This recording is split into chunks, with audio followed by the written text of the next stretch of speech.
It's New Beer Thursday! Woo! And we're at GABF.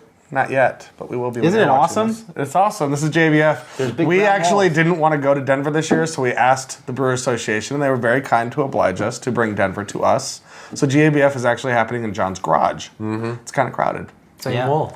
None of that's actually happening. It stinks really bad in there right now. No, we are actually at GABF right now as far as you're concerned watching us. But we're not actually leaving for another 4 days. Yeah. Is it 4 days? 5. Whatever. I don't know. Whatever. Anyway. We're leaving. We're leaving soon for Denver for GABF. Yay. So we're going to do a couple of Midwestern beers. Mm-hmm. We're doing one here. We'll do another. We'll actually do a Denver beer or a Colorado beer on Master Pairings today. So, but John, this is your baby. So what are we drinking? Yeah, I got this from my new beer buddy, James Marks. He's beer Garcon. Garçon. Yeah, that's how you say that. Yeah.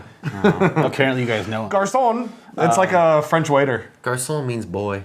Oh, I did not know that was what his name was. I was wondering what's Garcon? Is that like Sodak beer? Yeah, Sodak beer. It's like South Dakota beer. I was like, oh, duh. But it's not necessarily the same thing. Garcon is actually a ruling member of planet Zystra, and I'm just kidding. I just made all that up. Go ahead. I was going to say, that was good, though. I bought it. All right, sorry. Yeah, this is from Central Waters Brewing.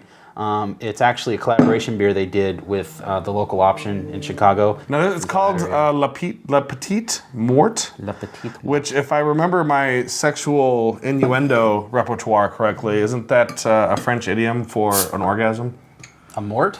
No, La Petite Mort is, I believe, an idiom that refers. It's the small death is a direct translation, but it's an idiom that they use to refer to the spiritual experience a woman has during an orgasm. Right on. Yeah. I wonder if we're going to have orgasms in our mouths. I always do. I'm drinking this beer. I should also mention this is bourbon barrel aged. So yes. So we're going to get some wood and some La Petite Mort. Yeah. So. Well, now that this has gone off the rails. Cheers. Ooh, smells really good. Yeah, a lot of barrel. in a good way. Yeah, definitely. Vanilla right up front. The Weizenbocks style is light enough that when you barrel age it, you're going to get a boatload of that vanilla and wood characteristic coming into it. Yeah, it's an interesting style to barrel age because Weizenbocks they're usually fairly big. Actually, they're like usually right. When I say light, I don't mean light as in like small beer. I mean light as in the flavor profile on it is not extremely heavy. It's not like an imperial stout or something like that. Like when you barrel age an imperial stout, you have to really work to get a lot of that barrel characteristic in there. But with this, it really shines through. Woo! That's good. That's nice. Central Waters is definitely like making a name for themselves right now. They're in a small little Wisconsin town, and but a lot of people are searching for it and trading for it and offering it in trade. So yeah, I don't really trade a whole lot of beer. Because I'm bad at sending beer, which I'm sure James is figuring out slowly but surely. I'm too lazy. That's pretty much what it is. But he was very gracious this last time. He sent me a shit ton of beer. Nice. That was like, hey, you ever had this? I'm like, no. You want some of this? Oh, sure. And this was one of them. Thanks, dude. You rule. So this is really good, though. I mean, it's nice and smooth. It's got the there's nothing offensive on this at all. Yeah. Nothing's too much. Nothing's too little. Everything's really hit the mark on this. I mean, come on. Yeah, it's got a nice like bready kind of character. And it's interesting because like a lot, you get so used to with barrel aged beers at least. It's like you've got barrel and then a shit ton of caramel.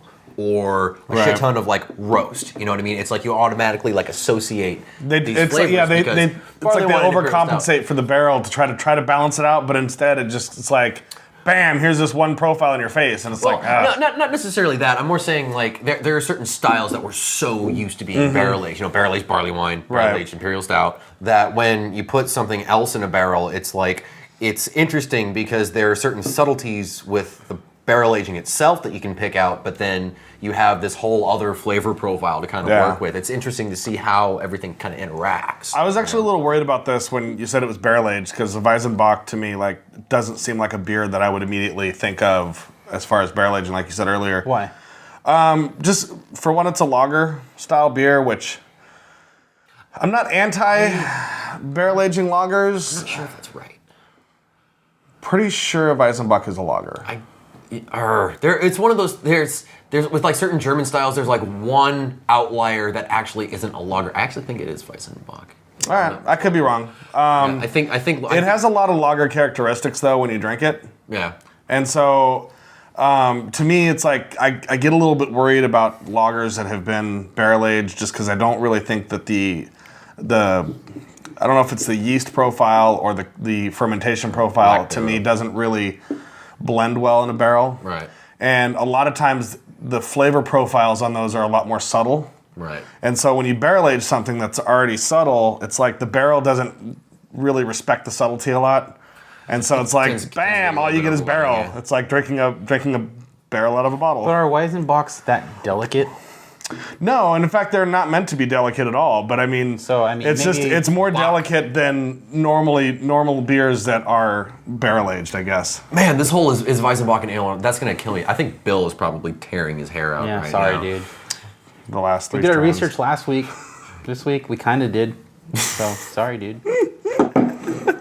Speaking of Bill, Speaking of Bill, I think it's maybe good time to go see Bill, and maybe maybe while you're down there, ask him about Weizenbocks. I will do that. Talk about that afterwards. I will do that. So we're gonna send Matt off to drink some Deviant Dales and eat some bánh mì.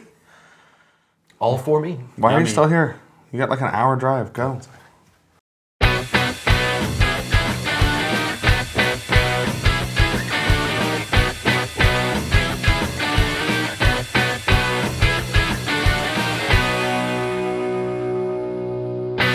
Hey everyone, welcome to another Master Pairings with me, your host, Bill Sisak. Today I have Matt Becker, and we're gonna do another new stone dish, our Buffalo Bánh Mì sandwich. Bánh Mì is a classic French Vietnamese dish that's found in Vietnam.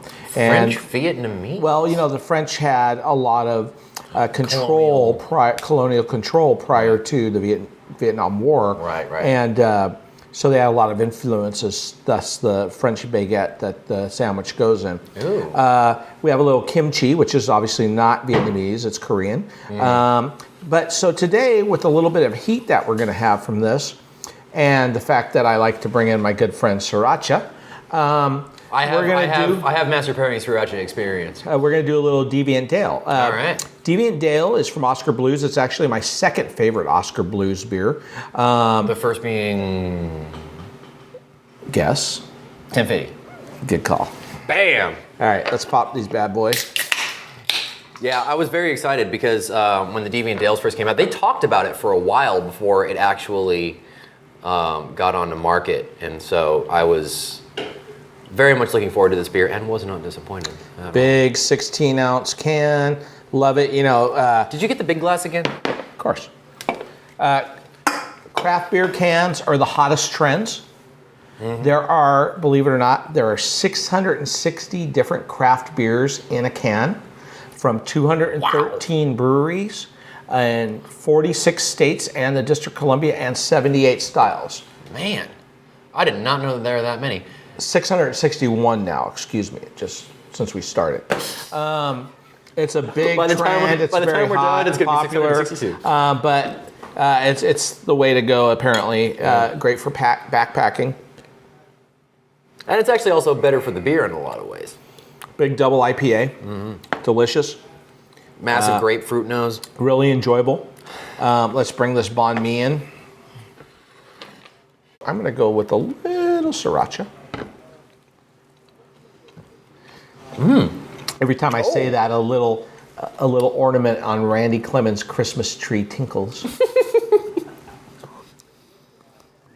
There's a lot of that like Asian spice kind of.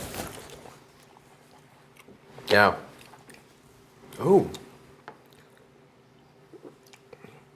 It goes beautifully with this beer. This beer has just enough malt to handle the Buffalo.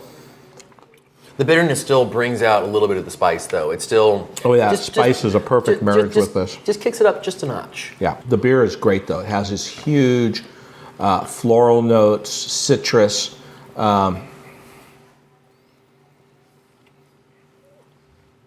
Oh yeah. delicious. Oh, baby. Yeah, that really zips it up a notch. Definitely. And We have no forks, so I'm gonna have to hit up this kimchi with my you can hands just here. finger the kimchi, as they say. It's spicy, but it's like just a hint of spice. I mean, it's not so overwhelming like the last dish that we did, the curry that melted my entire face off. What I like to do with kimchi is put a little Sriracha? little sugar, Oh.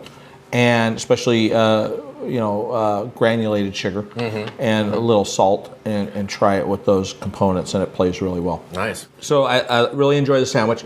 I really enjoy the beer. This sandwich would also go great with a nice saison, even something as malty as a bière de garde, but pale ale or an amber ale, especially if it's hoppy, like an imperial amber. Beautiful with this. Yeah, I think the floral quality of the of really any of those beers, A black plays IPA really well. or a black American ale. Yeah.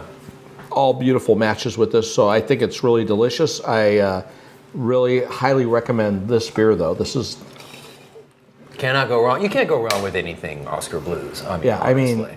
I really enjoyed this IPA out from them even more than some of the other things they've done. Their regular Dale, I like that it's deviant, which is a pale ale. I would actually like to give this a shot with maybe the Old Chub, with that big malty character as kind of a contrasting thing. Oh yeah, with the meatballs, they're going to hold up, and the spice is just going to be played differently. That's the beautiful thing about pairings. Through years of trial and error and experience, I know the kind of things and where I want to go, but I still taste everything first because I like to do that and really dial them in. Get the nuances. But you can definitely do really unique beers that you wouldn't think about. So there's a lot of different beers that would fit with this. And what's going to happen is different nuances from those characteristics in the beer and from the sandwich are going to play differently. You might bring out more of the meatball or the crustiness of the bread. Get more of that savory. Yeah, exactly. Yeah. Different things would bring out more of the pickled vegetables. So it's all about having fun. It's about getting those dishes and getting a bunch of different beers and trying them together.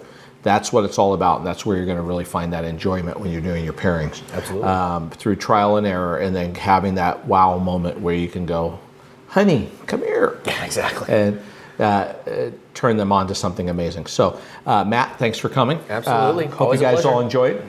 Cheers. Cheers, everyone. So we're back. How was it? It was good. Huh? Oh, that, yes. Yes. Delicious. Yeah. Yeah, okay. it was excellent. And ale or lager?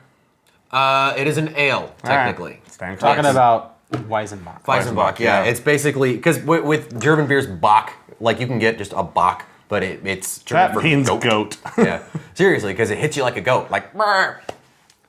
And also for the record, If that ever happens again, Matt will die, and you won't see him on the show. these guys are from Amherst, Amherst, Wisconsin. nice.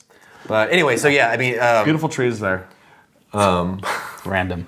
but yeah, so Weizenbock is basically like a stronger version of a Hef, but this one's actually dark, so it's kind of screwy once you start getting into the stronger stuff. It's the freaking Germans. Anyway, this beer, not brewed in Germany, is amazing. Yes, it is. Yeah, It's well tasty. done. Yes. This is my first Central Waters beer. Yeah, I'm very impressed by these guys. Great way to kick it off. Definitely want to try some more of their stuff. Yeah, like I said, I really like how that. We need to go to character- Wisconsin. Yes, we do. I think that'd be kind of cool. be We should actually like take a week and do like a Midwestern road trip where we just like hit like St. Louis and Kansas City and Wisconsin and That would be awesome. like, Minneapolis. I've never. I think I've never even been anywhere near that part of the country. I mean, I went through O'Hare. I one typically time. hate going to that part of the country, as everyone knows. But I think that would actually be very helpful in getting over that. Today's Thursday at GABF, which means that we are probably right now at Odell Brewing. We're going to be talking to some of the brewers up there and doing a show, which is going to be amazing. We already had a bottle share. Last night, which was epic. Which means I we don't- are hung over right now. Yeah, I hope it was epic. It sounds like it's going to be. Yeah. I have to go through my cellar tonight and, And figure out there what is I'm a taking. link, even though, Even though it's way Technically- too late to do anything with it. but So why are you putting a link up? I'm still living in the now. Actually, All there'll that. be a link to whatever pictures John drunkenly took while at the at the bottle share. There you go. It'll be the same link, just to a different place. To a different place. And then this afternoon we'll be at Falling Rock. Come over and say hi to us. We'll be there with PJ from Denver Off the Wagon, talking to Chris Black. That should be pretty cool because Falling Rock is the shit. Yeah, and Denver Off the Wagon is awesome, and PJ is very cool. We're gonna be he's gonna be doing a lot of the after party stuff with us this week.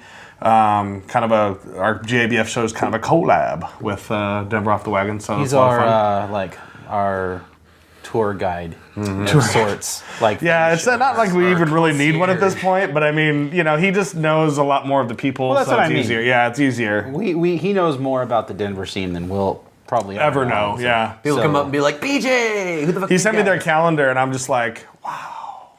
Wow, I want to do How that. can you drink that much beer? Yeah, seriously. I imagine you could like go and have like one sip and you're like, this You is can't great. go and have one sip. Wow. You can't just drink one We're beer. very assertive about that.